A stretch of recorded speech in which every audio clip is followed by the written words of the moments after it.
since we lost so much time, I'm not going to bother with an intro. But anyway, so I think this is podcast number 26.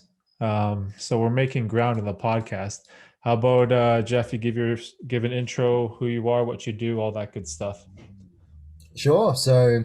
My name's Jeff or Jeffrey. I'm from Melbourne in Australia, and 26 years old, and I work in healthcare.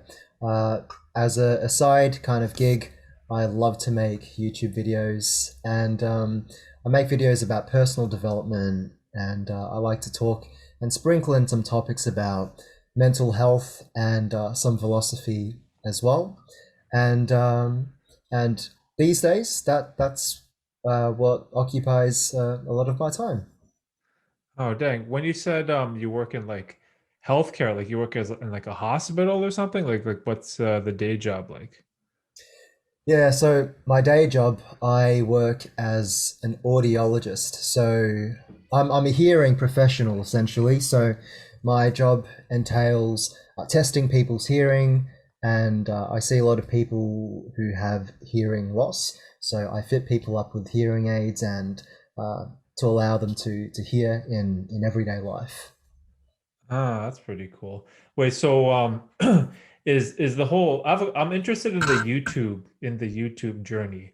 So like is the whole self-development YouTube channel, is that like the passion for you, or is it just like a side hobby interest?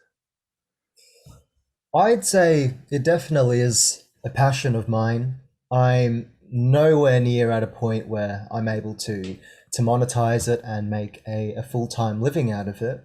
And nor do I think it's something that I necessarily want to do either, because I love my day job, and I'll probably always want to work in at least a part-time capacity.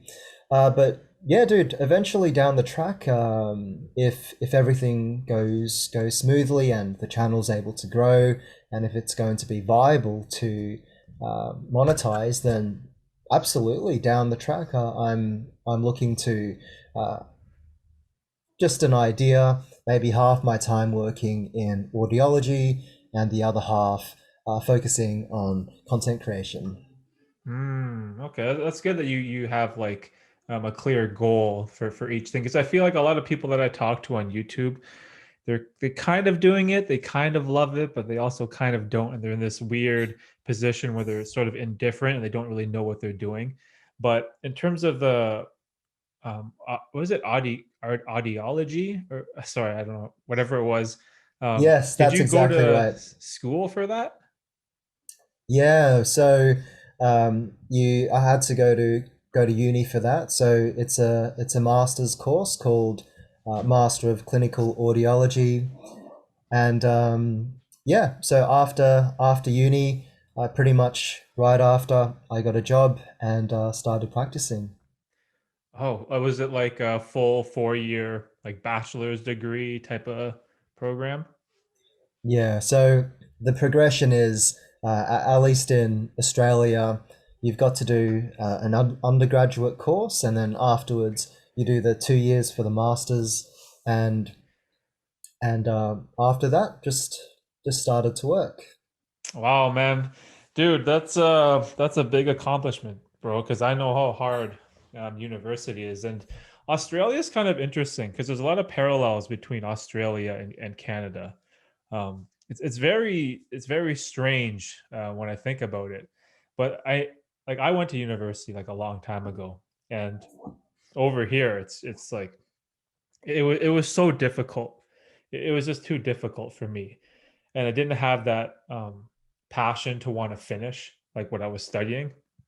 And eventually, I kind of like dropped out, and I had no idea like what I wanted to do. So whenever I talk to people that go through their whole program and go through the 4 years, and get their degree done, I know how difficult of a grind it is to get that, like, that piece of paper or a diploma. But man, it's like it's so hard because when I think about university, I sometimes like, do I regret not finishing it? But in some ways, I don't, because unlike you, like I was studying computer science, but now I have zero interest in the subject. Like I don't care about it at all. So for me, I was always like, it's always like a waste. It's almost like as if university is like kind of like a waste for me. So I always admire people that kind of know they want to do a certain line of work and they have, the wherewithal and, the heart to go through and finish it and put in the work. Cause man, that is such a hard thing to do. But are you like done with school? Is there like any master's degree or anything like that in the works? I'm pretty confident at this stage that I'm done with studying. You're Yes. absolutely right, Derek. It's a lot of work, and it's a huge commitment. 5 years all up in university, and there's obviously lots of work, lots of effort, and stress as well. It's quite stressful, especially when the coursework is quite, it's very challenging, and there's a lot of it as well. And I'm quite happy, seeing patients and practicing. And so I'm reasonably confident that, my school days are over, and I probably won't want to do something like a PhD Oh afterwards. man. So should I call you Dr. Jeffrey or Dr. Pang? No, no. I mean, even if I did get a PhD, I think it would just be a weird feeling to for people to call me that. Oh, that's hilarious. So like how did you get where did the self-development niche interest come from? Like how did you stumble upon that? Yeah, I mean, for me, my journey has been pretty complicated one. Lots of ups and downs. It first started off in around 2016, and I'm not sure if you've read the book. It's quite a popular book called "The Seven Habits of Highly Effective People" by Yep, I've Stephen read it. Covey. Yeah. And my dad bought that book many, many years ago. He showed me it when I was only a little kid. I was only around maybe 6 or 7 years old, oh, maybe a bit older. And I finally got around to reading it only just a couple of years ago, around, I think, 5 years ago now. And I read the book. At that time, I wasn't super happy with where I was in life. And I was a very lazy person as well, in not so much in my masters, because I really really applied myself for that, but throughout my undergrad I was quite a lazy person, and I didn't like studying. And there are a couple of other things that I wasn't quite happy with in my life as well. So I gravitated toward um, learning and trying to improve myself, and delved into personal development in 2016. And from that, that was really the impetus for me to improve and uh, improve upon so many different areas of my life. And it was quite exciting to me as well, because it never really occurred to me that, hey, you can actually improve upon so many different areas in your life. And when I first discovered it, it was quite amazing. And it's been kind of ups and downs in my journey, because I think, at least for me, I'm sure lots of people can relate as well, that there's a bit of an assumption that when you go into personal development, it's quite easy for you to come from a place of lack, and people going into it because they don't feel necessarily happy with where they are in life, or good enough in terms of their self-worth as people. And I definitely resonated with that. I wasn't super happy with lots of different areas of my life. For instance, with my social life, dating life, aspects of my own personality, the person who I had as a self concept in my own head, like this ideal that I was trying to shoot for. So it was kind of the idea that personal development was a way for me to get better, so I didn't have to feel so shit about myself all the time. And so, uh, what kind of evolved throughout my journey as well is that uh, a key part of my spirit growth as a person was also the spiritual development aspect of the personal development. So realizing in terms of my intrinsic worth and the idea that happiness is found from within, and the idea of realizing that you have already what it takes to be happy. Wow. Dang, that's deep, man. That's so different than my journey. Because this is what interests me. It's not the end result. It's the journey of people is what intrigues me the most. Because when you see someone who's super successful or super rich or super accomplished, I don't really care, right? But it's how they got there is what really sparks my interest. And for me, like when I think of the whole self-development niche, because we're like in the same niche, we basically create similar type of content, right? But I stumbled upon it by mistake. Like I didn't even know this was a thing, and it's very strange for me because you can probably relate to this, but like I come from a family where the maths and sciences are, really like put on a pedestal and really praised. And this is very common in like Asian families, right?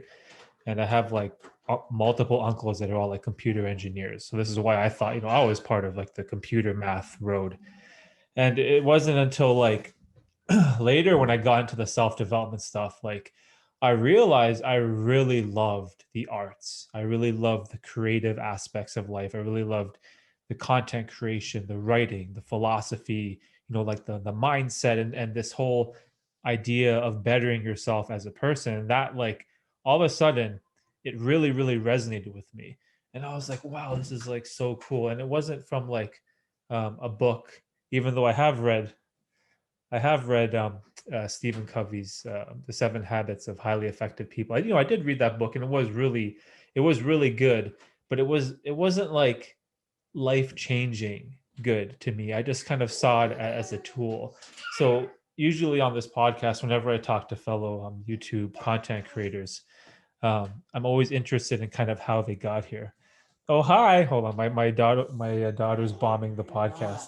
You want to say hi? What are you doing? Come say hi. Hold on one sec. No You want to worries. see? No. You say hi? You say hi? Oh, Hello. wow. I know. Hi. No, you're not interested? Okay. Okay. You go around. Go to mom. For anyone that's listening to this, Tiffany, this came in and bombed the podcast. Okay. Go to mom. Go. Sorry, dude. It's all right. What were we talking about? Sorry, I lost my train of thought. No, it's all good. We'll talk. You were talking about how you're interested in people's journeys. Oh yeah, yeah, yeah. Because I think that's the best part. I don't know if you feel this the same way, but for me, it's the journey to better yourself is everything, man. And even when you reach your goal of what you want to achieve, like I always feel like I'm never satisfied, and I just automatically search for the next mountain to climb or the next aspect of my life that's lacking that I can improve upon.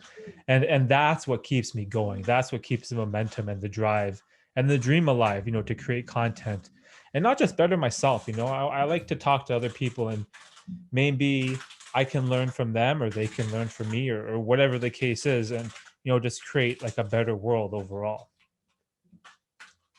Absolutely, and it's a great point that you make.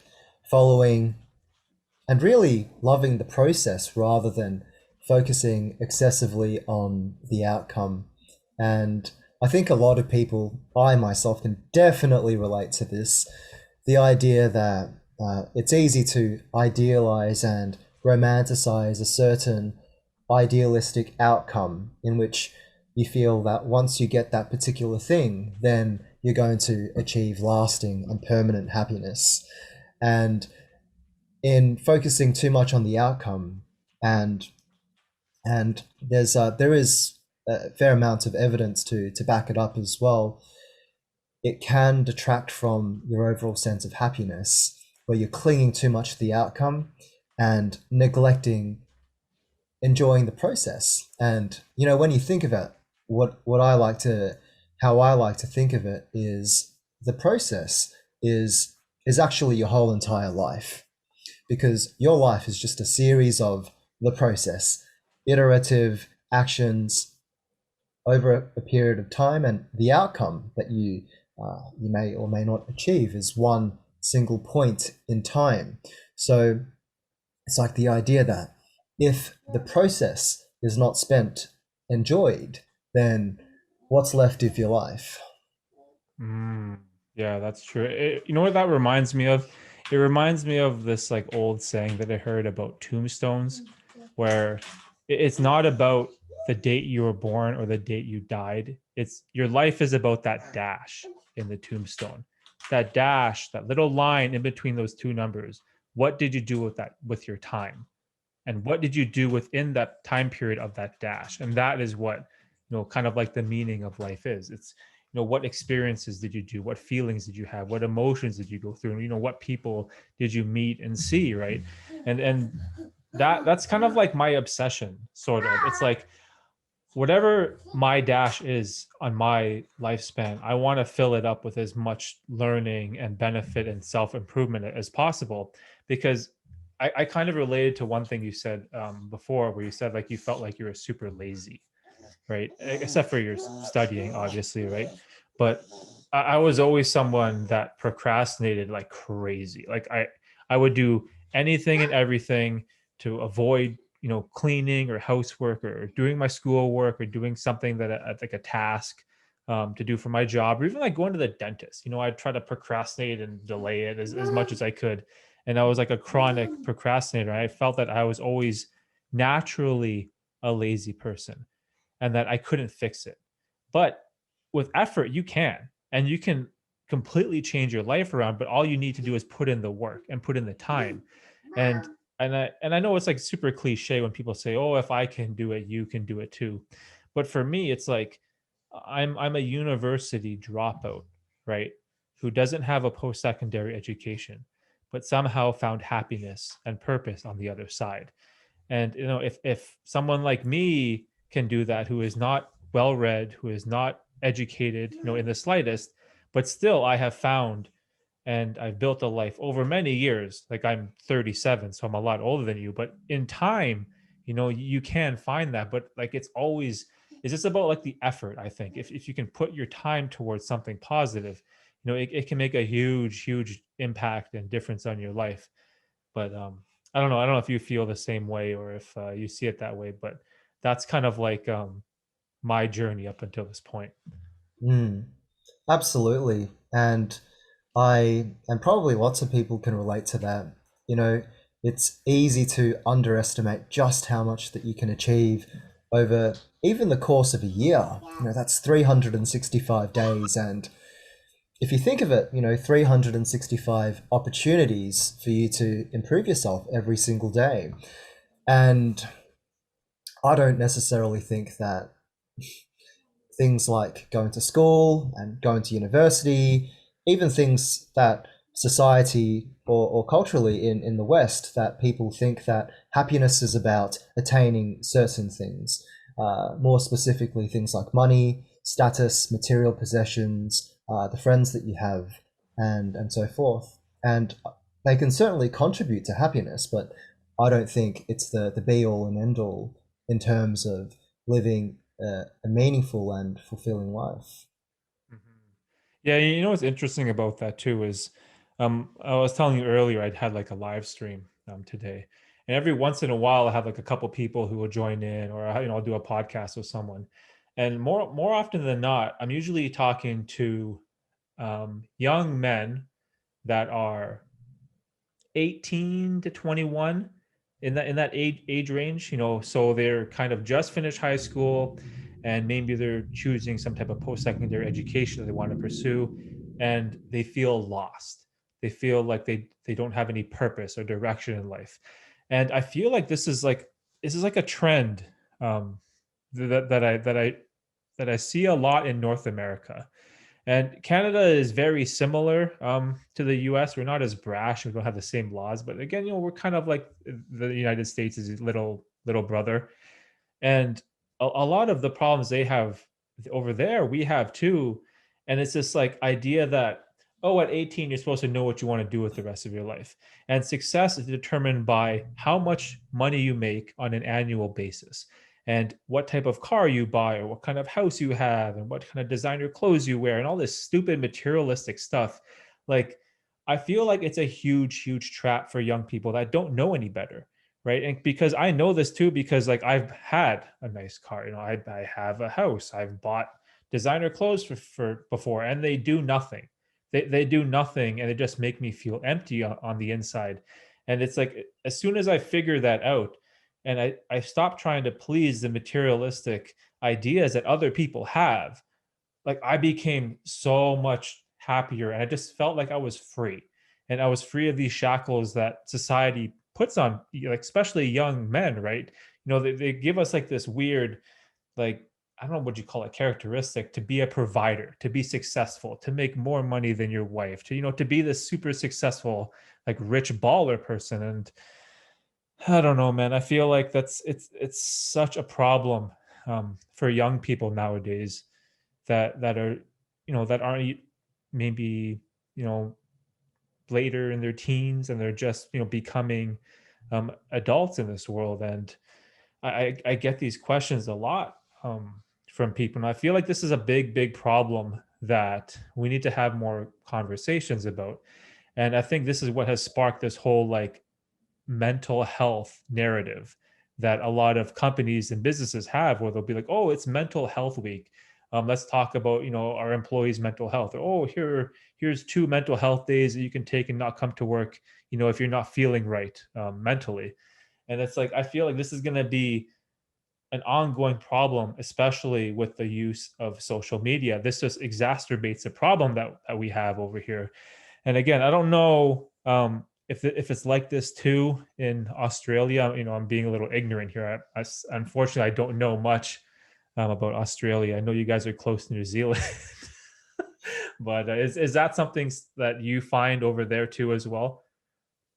Yeah, I think so. And I've been thinking about this question um, over the past 2 weeks, actually, just the different cultural values that you have in between different countries in the West. And I could be wrong, but the way I perceive it, and I do see it in Australia as well, is that there is certainly an just a sense of a pressure to live your life in a certain way, either to live up and compare yourself with the Joneses, and to to try to paint yourself or portray yourself in a certain way to reach certain ideals, certain cultural ideals.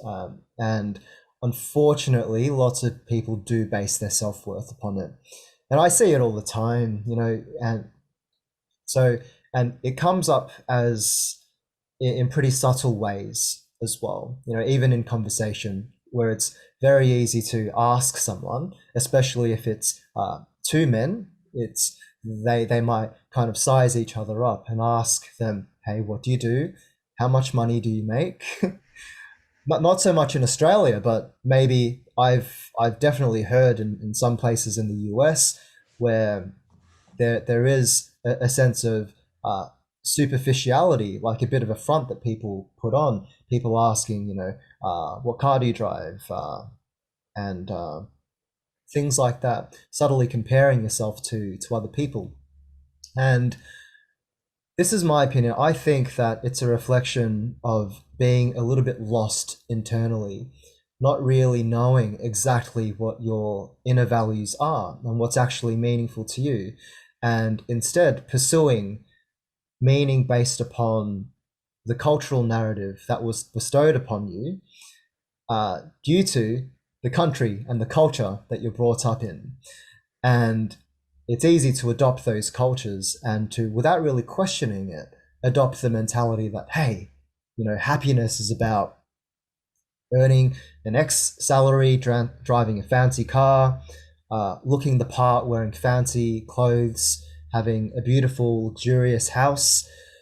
Typically, especially when it comes to men, there's this whole idea about the idea of being a strong man is your ability to attract the opposite sex, to be successful in your dating life, and to be all of these things.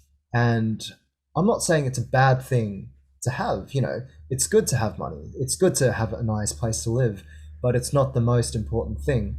Because if you feel pretty shitty about yourself as a human being, it doesn't matter how much extra that you have. It's not going to fulfill you if you assume by default that you are not happy. But if you come from a good place, like a healthy place, these things, money can definitely improve and augment your life. But I see what you mean, and I I definitely do see myself in that position when I was quite young, and I was like an 18-year old or even a bit younger, and you do strive to achieve these things because you feel like it's going to make you happier, and it can, but it's not everything, I think. Yeah, well said. You know the way I kind of see it as well. I feel like the way our society is set up, and over here it's like you go to school up until grade 12. And before, I actually had grade 13 when I was still back in high school, like in 2000 and 2001. So I was the very last year that had an extra year of high school. So normally we would go to grade 13 and then you would do 4 years of post-secondary education. And that was very common. But I feel like after that, the guidelines and goals that society gives us is go to school, get a degree, and get the highest paying job possible so that you can achieve a high enough salary to pay for house, car, and whatever. And that is what happiness is. And for whatever reason, this is the default standard that we have here in Canada. It's always about money, job status, and like all these other things that I feel like that's not the only goal that we should teach young people, right? I feel like there's more to life than just that. And I try to always like stress this idea that you don't always have to do what everyone else does, right? You don't always have to do it. Like if you want to pursue athletics or sports, or maybe you want to start a business, or you want to, do freelancing, like there's so many avenues to success. And I always tell people like it's not one path, right? There, of course, the university, high school path, it works, it's proven, it can get you into great jobs and a great career. I get it.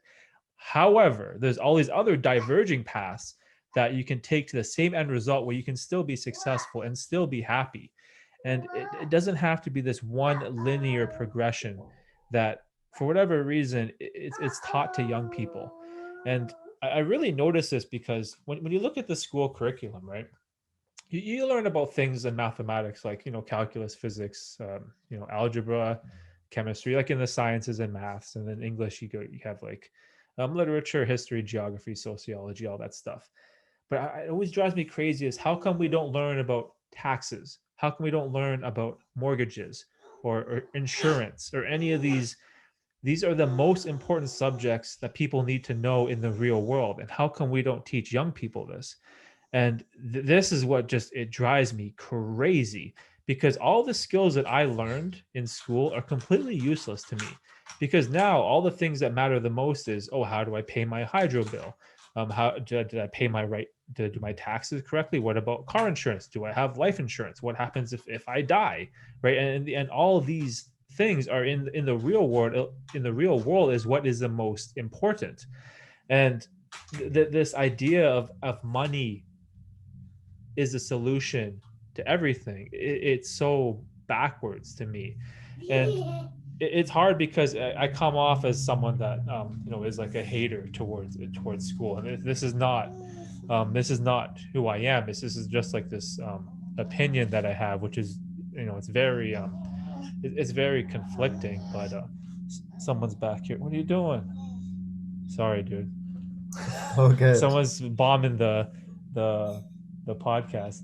But yeah, so anyways, like what I'm saying is like I want to try to like it's kind of like the influence or the goal of my YouTube channel is not to just self develop myself, but I also want to like be an influence to younger people to try to think outside the box. You know, try your passion, try that business you want to start, try that photography job that you want to do freelancing, like whatever. Try different things. And I think that's the secret to life when people ask, what's the meaning of life, or what should I do with my life, or what should I do with my time, and that's what like kind of like my goal with this whole self-development stuff is to get perspectives from people that are all over the world, because this is what's great about the internet. Like you're in Australia, like I'm in Toronto, like we're what, like 15 hours apart or something crazy, but because of the internet we can have a conversation and share these ideas that maybe one day some 17-year-old kid will listen to because he feels lost in life and be like, oh hey, I have a new concept, like, oh, this guy finished his degree in audiology, and and he found happiness and he found a side passion. Well, this other bum, this college dropout hippie with long hair, oh, he just quit, but also he's happy too. So there's more than one path to success. And I feel like this narrative, especially that our government and the school system over here in North America tells kids, it's not linear. And I'm trying to like get this message out that there's more to one way to find happiness and success in life. Mm, absolutely. And the beautiful thing about life to me is that it's a never-ending process of self-discovery. And I think it can also be, I mean, kudos to the young people, the 18-year-olds who are just figuring out what they want to do with their life. And some people know exactly, hey, I want to do this. This is my mission in life. This is my meaning and my purpose. And if that's you, that's perfect and that's good for you. But not everyone's like that. I think most people, especially when you're young and you're just really in the earliest years of your adulthood, you still are discovering who you are. You're still coming to terms with and learning the person who you are, what your personality is, and it evolves over time.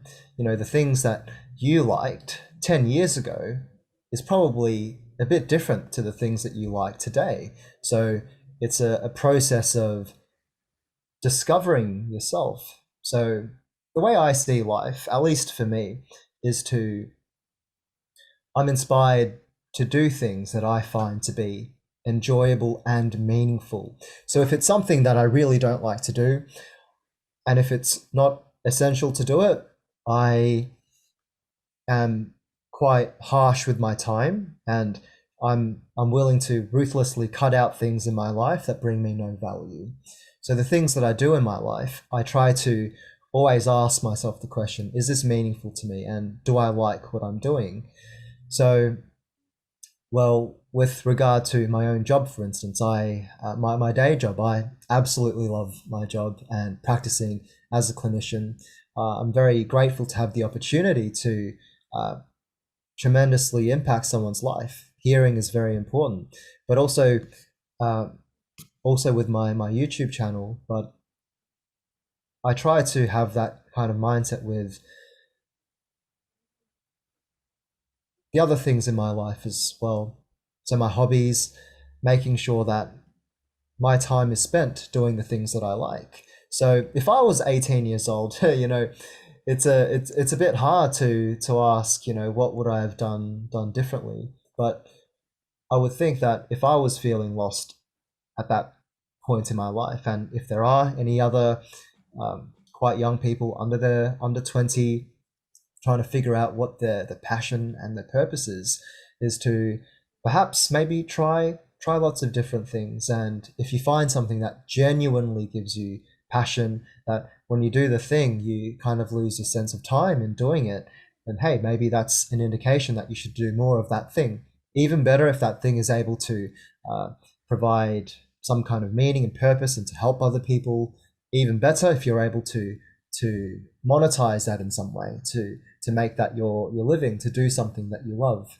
So there's lots of different paths in life. It's not that one path will you follow that linear trajectory, and that's going to give you necessarily happiness. But as we touched on before, it's a lot about the process, and it's a lot about discovering who you are. And as you go throughout life and discover who you are, that in turn brings you answers of what's going to be truly meaningful to you. Mm. You said something important there where you said you love your job as an audiologist. Sorry if I'm getting that wrong, but that is very, very important. That even though I'm hating on the school system, but like what you said right there, you love what you do, and if you are someone that finds that field of work where you feel the same way, then like go for that, like go for it. And that state where time passes you by, I think it's called the flow state, where you're in this weird sense of flow where you love the work that you're doing, that it almost seems unreal that hours have gone by. And I've achieved that state only in things that I love. And that's so important because in my day job, right, I work with people that are miserable. They hate what they do because we lift heavy boxes. Like I'm a courier in my day job, so we're lifting heavy boxes, we're picking up freight, delivering stuff. Like it sucks. It's not a fun job. Like you're killing your back. You're driving dirty trucks all the time. And I'm with people that are just always miserable, right? But this is the key. I'm always like, what are you going to do about it? And what do they do? Most of the time, they do nothing. They just watch the hockey game or the basketball game or go to the bar, and all they do is complain and complain and complain, and they never do anything to change their life. And that's where I think it's very important to understand what self development can do for you if you get to that point where you absolutely hate what you're doing, is to have the courage and quit that thing that you hate, and find something different. Like so often I've heard people like, oh, I can't quit because the paycheck. But you can always find something better. Like there's always something else out there that you can do. Like there's billions of people, and there's hundreds of countries and thousands of cities. Like there's so many different things you can go out and do in the world, that I think it's very important to realize that if you're like you and you found that profession that you love to do, and it gives you that spark, then yes, like that's awesome, right? Like go for that, do it, right? And pursue it with like all your gusto and energy and enthusiasm that you can. However, if you're that person that you just dread getting in the car, you're like, you hate yourself, and you roll up to work, that is when you need to quit, and just like get out of there, and find something different to do, right? So I think it's great that you have that passion. But the other thing that's interesting is, do you have any like specific career goals now that you know what you want to do, as a profession wise? Like what's the goal with your current job? I like that question. And if you ask me that question last year, or perhaps in different points in time, I would have given you different answers. And for me, my goal is to.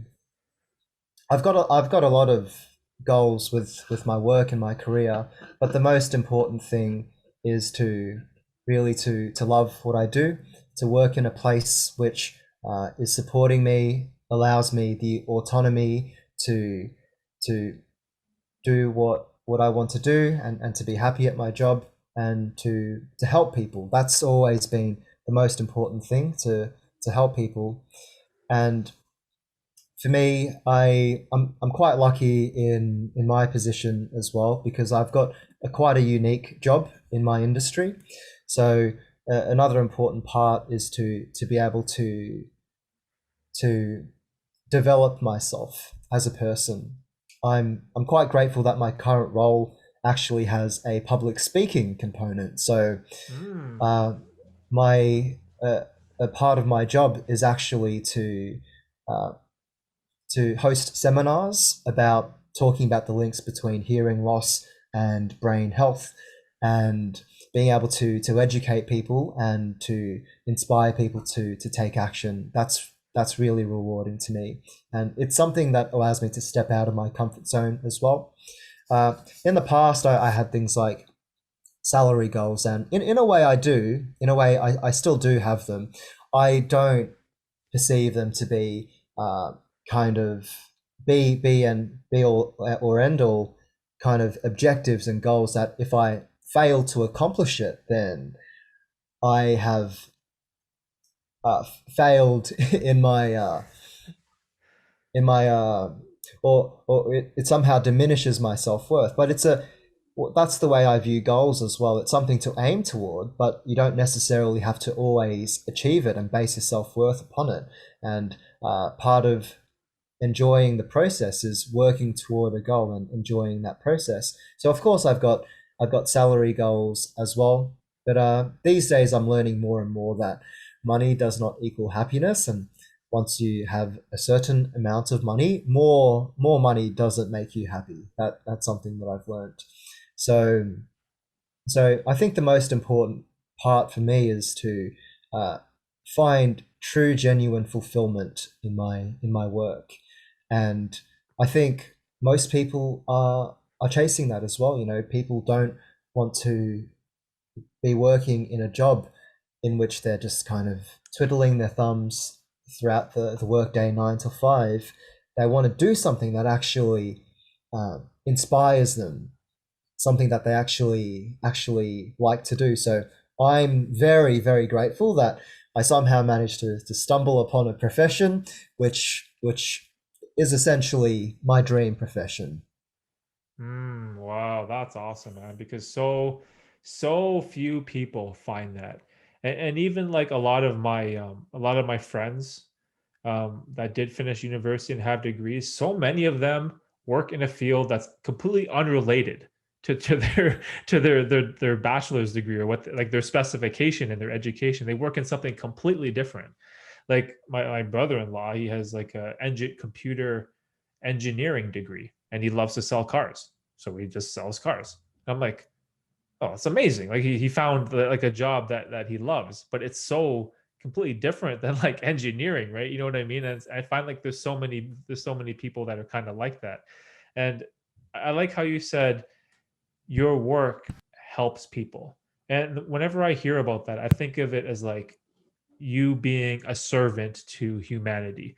And all the times it's what you can give to other people is what really it makes you feel so good on the inside. And I know that not everyone is like this, but whenever I can do something where I make someone else feel good, and it's kind of like buying someone a gift on Christmas that they really loved and they didn't expect, and you see their face and they're filled with joy, and that makes me feel so good on the inside.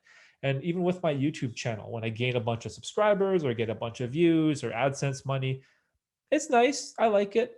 But you know what the best is? When I get a random email from some stranger that's like, "Oh, I saw your video on feeling lost in the world, and it changed my life and made me find new perspectives." Like that that is what makes me feel good on the inside, because you're being a servant towards humanity, and you're trying to leave the world in a better place. And I know that sounds so trite, this like things that we shouldn't really talk about because it seems very stupid and trivial, but if I had to be perfectly honest, that's what this is. Like, give value to other people, don't expect anything in return, and that happiness feeling, it's all I need.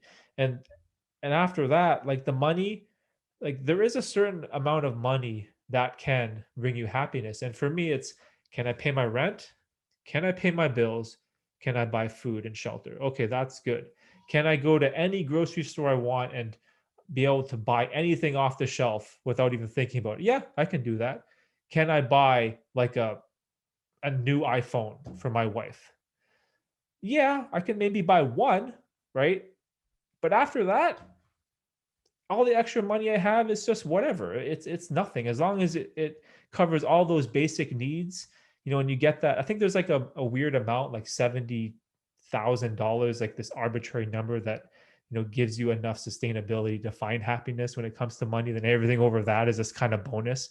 And for me, as someone who's older in life, like as long as I can afford all my bills, food, shelter, and buy an occasional iPhone upgrade for someone I love every once in a while, that's all I really need, right? And all the extra money and finances and all the clout and all this other nonsense, it's like it's empty. It's nothing, right? And I feel like if we can kind of teach this to younger people, not maybe see the world exactly how we see it, but also, to give them an extra perspective when they go out in the world, and experience things for what they are. And hopefully, we can create more people that are servants to our world, or at least that's what I'm trying to do.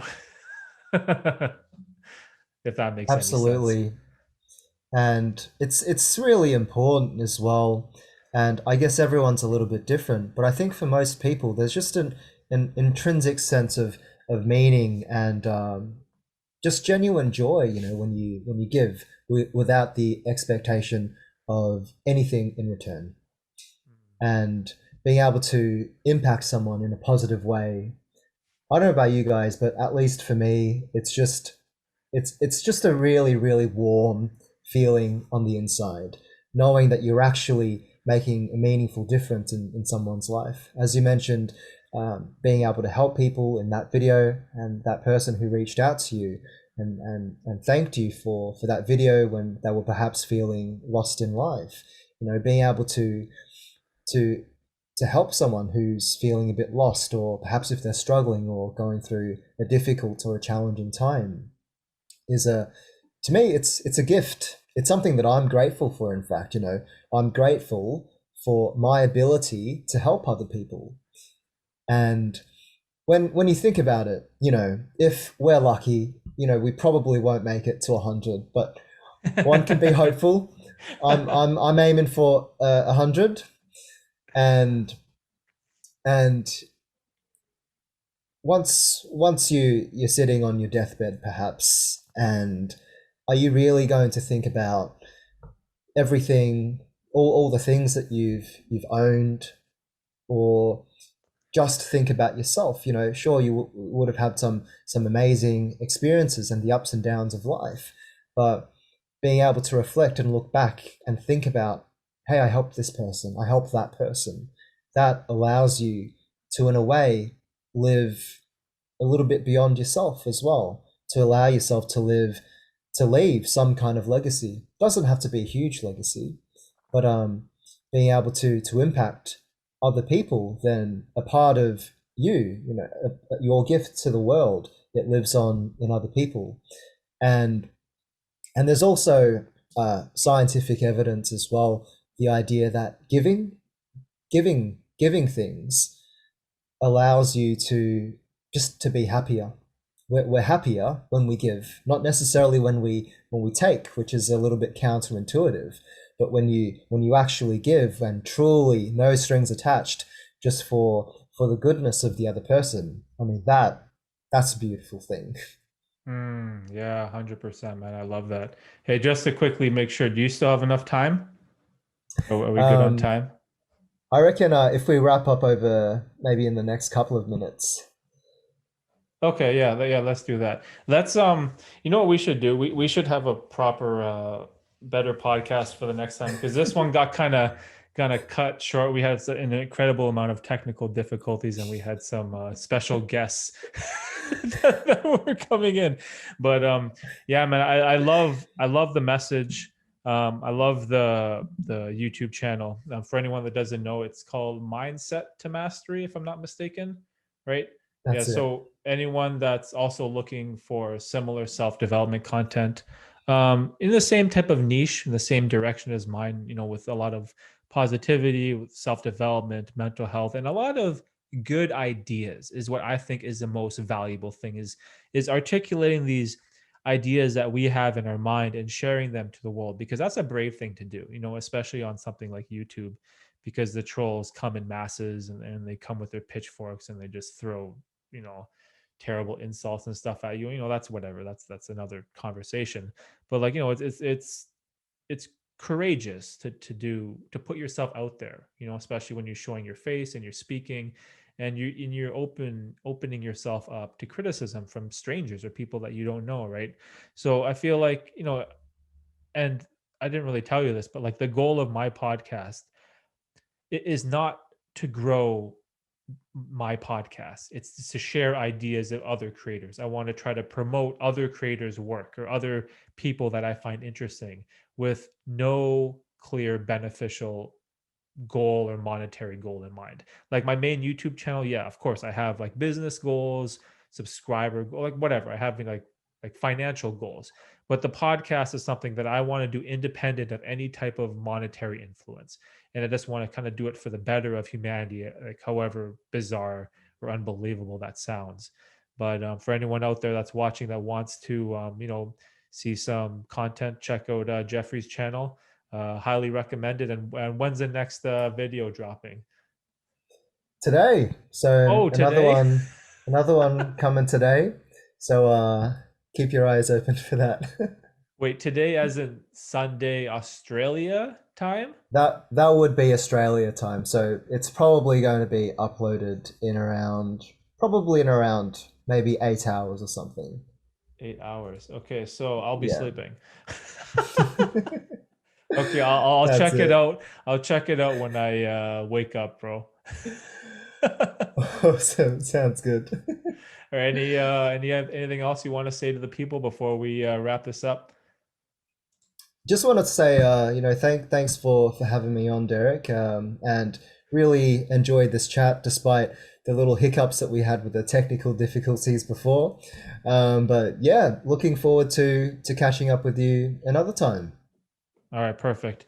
We'll set that up in the future. All right, everyone that's listening to this or watching this, go follow Jeffrey's work. I'll leave links in the description to his channel, and it's Mindset to Mastery on YouTube for anyone that wants to check it out. All right, thanks, Jeffrey, for doing this, man, and we'll talk again soon. Awesome. Sounds good. All right, Have a good guys, night where peace, you are. peace.